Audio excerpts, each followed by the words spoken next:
Most people completely misunderstand what it actually takes to start a company in a frontier market. And the Central African Republic is one of those places where one wrong assumption can quietly destroy your entire plan before it even begins. If you're thinking about registering an LLC in the Central African Republic, there's something extremely important you need to know first. The process is not just about paperwork.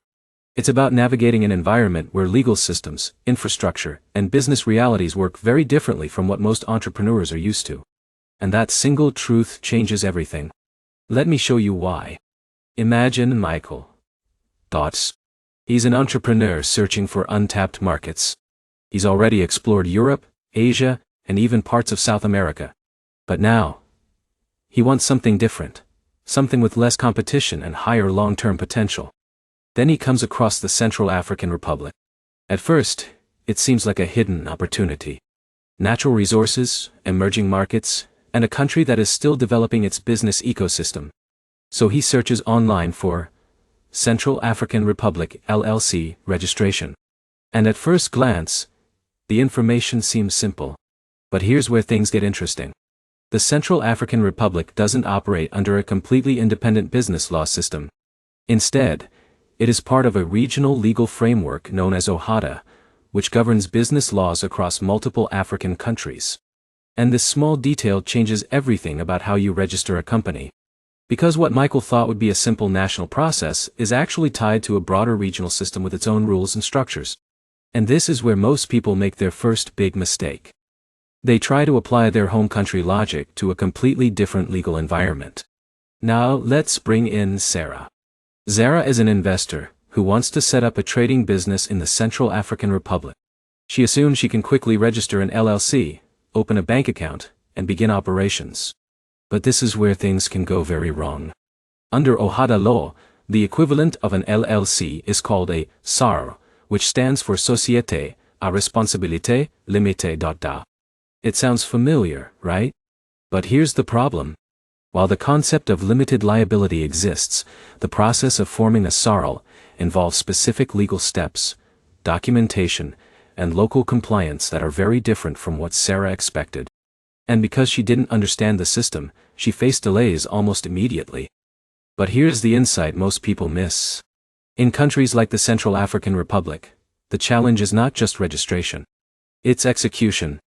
Now let's go back to Michael. After realizing that OHADA law applies, he starts researching how SARLs are formed within this system. And this is where clarity begins. To register a company, you need to prepare Articles of Association. This document defines your company's structure, ownership, and operations. But here's where things get serious. This document must comply with OHADA standards, and in many cases, it needs to be notarized. Emily tried to draft her own articles using an online template. And this is where things can go very wrong. Her document didn't meet the legal requirements, and her application was rejected. And what happens next changes everything. She had to restart the process, losing both time and money. So here's the smarter way to handle this. Work with a local legal expert who understands OHADA regulations. This ensures your documents are properly structured from the beginning. Now Michael learns from Emily's mistake and takes a more careful approach. But then he encounters the next challenge. Capital requirements. In the Central African Republic, forming a SARL requires a minimum share capital. While it may not be extremely high, it still needs to be properly declared and deposited. And this is where things can get complicated. David assumed he could simply declare capital without actually depositing it. But here's the problem. Authorities may require proof of capital, especially when opening a corporate bank account. And without proper documentation, the process stalls. So again, preparation is everything. Now let's move forward. Once your Articles of Association are ready and your capital is defined, the next step is registration with the commercial registry. This is where your company becomes legally recognized. Jessica rushed this step without verifying her documents. And this is where things can go very wrong. Her application was incomplete, leading to delays that pushed her timeline back by weeks. So here's what you need to understand. In environments like this, small mistakes create big delays.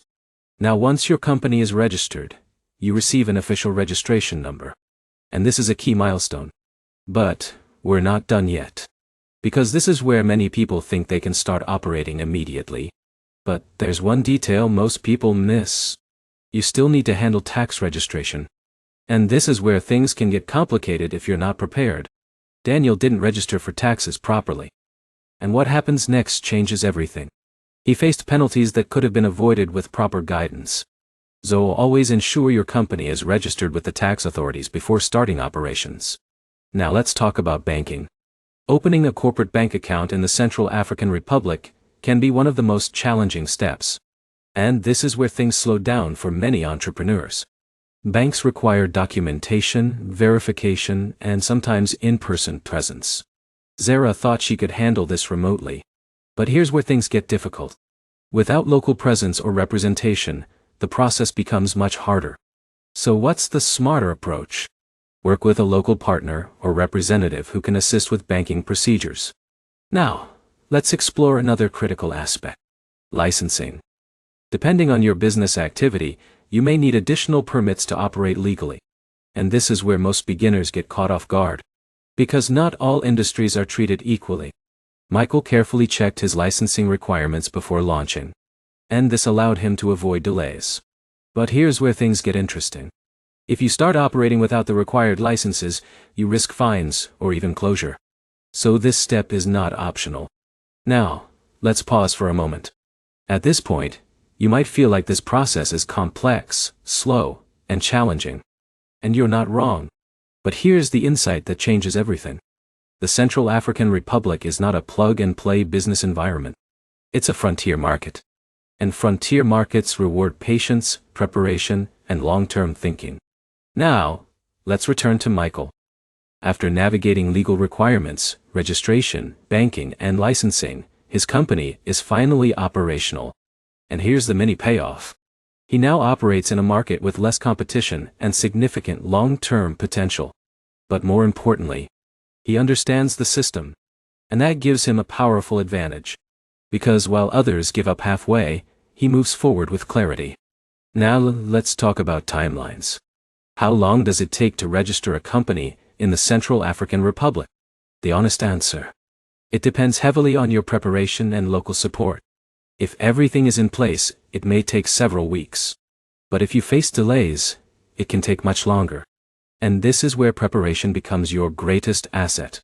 Now let's bring everything together. Registering an LLC-style company in the Central African Republic means forming a SARL under OHADA law. It involves preparing compliant articles of association, defining and depositing capital, registering with the commercial registry, completing tax registration, opening a bank account, and obtaining necessary licenses. Each step requires attention. Each step requires patience. But if you approach it strategically, something powerful happens. Because you're not just entering a market. You're positioning yourself ahead of the curve. And that's the real opportunity. Most people avoid markets like this because they seem difficult. But those who understand the system, those who prepare properly, those who take the time to do it right, they gain access to opportunities others never reach. And that's what separates casual entrepreneurs from strategic ones. So if you're serious about exploring frontier markets, the Central African Republic can offer real potential. As long as you respect the process and plan carefully. If you found this guide helpful and want more videos that break down complex global opportunities like this, make sure to subscribe to the channel. Because the more you understand these systems, the more control you gain over your future. And that's where real freedom begins.